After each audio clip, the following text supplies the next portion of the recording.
Halo teman-teman, selamat malam. Apa kabar? Semoga teman-teman sehat malam ini ya. Hari tanggal 24 Agustus 2024 jam setengah 10 malam.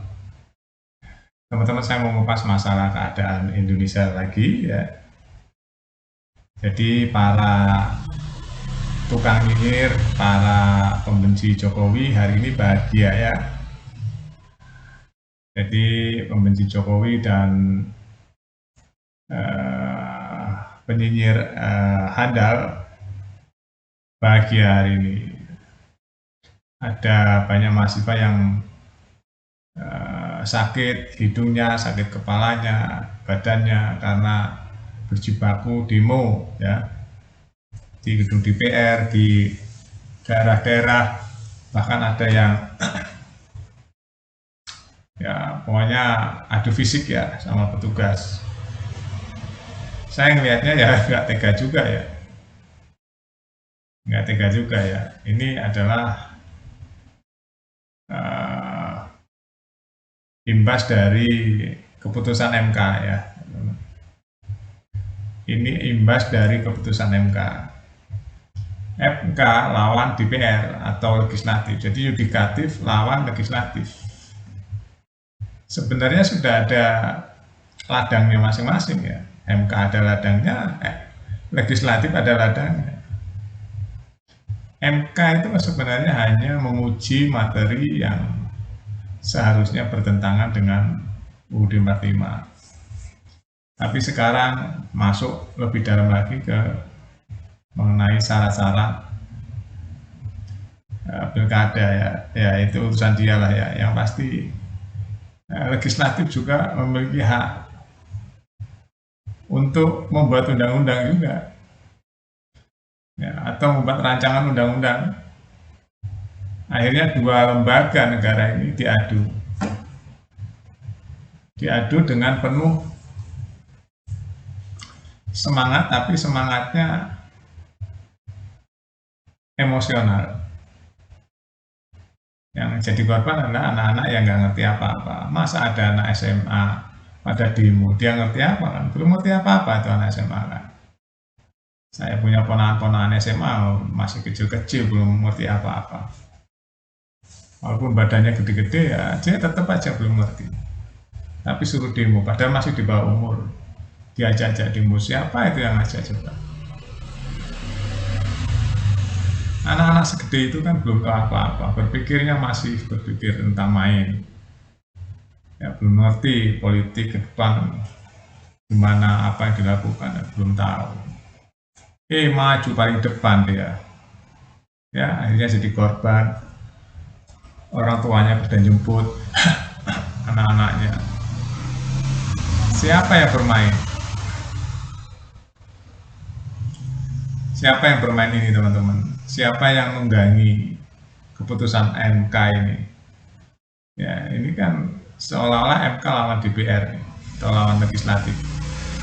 Tapi merembet-rembet melawan eksekutif juga. Rame kan? Yang suara vokal ya orangnya itu aja, yang baru tamat kuliah S3, baru tamat mempelajari bahasa hukum, terus mencari positioning, mencaci maki, ya, ya, dengan gagah berani mencaci maki, seolah-olah dia bisa menyelesaikan masalah semuanya.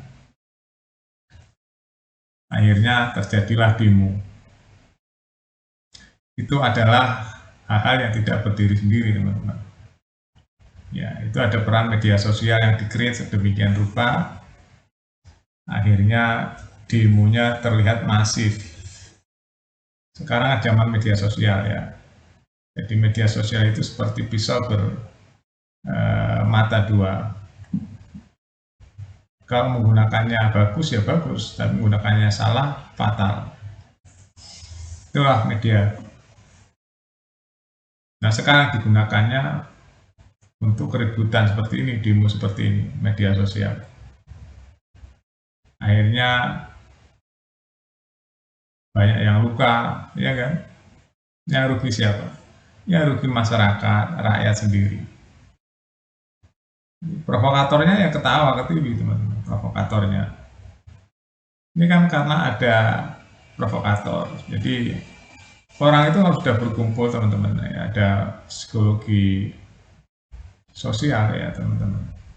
Jadi suara individu nggak berlaku lagi, yang berlaku adalah suara yang menular, suara berkelompok. Itulah teman-teman psikologi sosial atau psikologi massa. Makanya terjadi gontok-gontokan kan, serang menyerang, seolah-olah tidak ada rasa takut dan tidak berpikir akibatnya. Yang senang ya yang sedang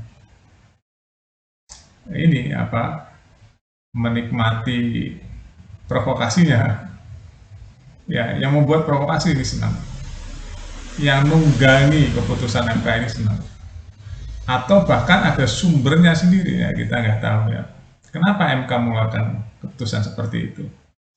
Kita butuh telisik juga, nggak ada yang ujuk-ujuk teman-teman ya. Kenapa MK mengeluarkan keputusan seperti itu juga ya, kita butuh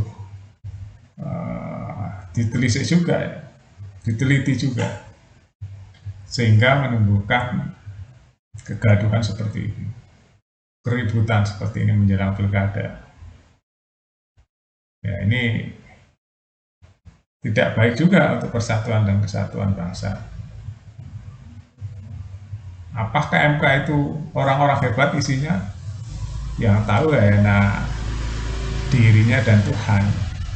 Ya, yang tahu hanya dirinya dan Tuhan. Oh, dia wakil Tuhan.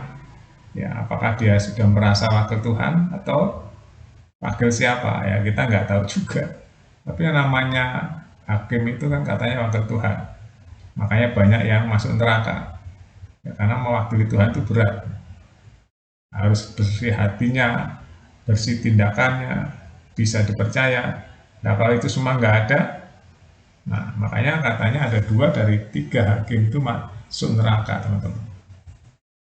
Ya, dalam agama dijelaskan seperti itu, ada tuh kalau nggak salah apa ya hadisnya gimana ya, tapi kalimatnya yang pasti artinya seperti itu ya.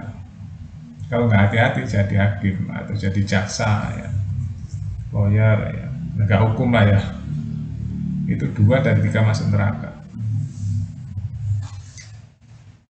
Jadi teman-teman ya, kita ngelihatnya miris juga ya, demo seperti itu, gontok-gontokan, ya berteriak-teriak seperti itu. Kasihan juga saya sama orang tuanya, anaknya ada yang ditangkepi akhirnya. Padahal dia kalau ditanya ya, saya yakin ngertinya cuma sedikit tuh. Ya, dibentungi, pentungan saya lihat di Jawa Tengah. Intinya provokatornya senang ya, itu aja teman-teman. Atau lebih luas lagi, agennya senang ya. Karena agen-agen asing itu pakai provokator-provokator dalam negeri teman, nggak mungkin dia sendiri, dia tuh pakai provokator-provokator di dalam negeri. Siapa provokatornya? Ya sebenarnya mudah ditebak ya, mudah sekali ditebak, mudah sekali, cuma karena mungkin langkah-langkah yang diterapkan masih smooth ya. Kalau sudah membahayakan, saya rasa negara juga akan bertindak tegas. Oke, itu aja teman-teman. Mudah-mudahan kita semua tidak terprovokasi oleh isu-isu yang tidak bertanggung jawab ya, sehingga merugikan rakyat sendiri ya teman-teman. Kita jaga NKRI bareng-bareng ya, tapi dengan cara damai. Terima kasih teman-teman. Sampai jumpa.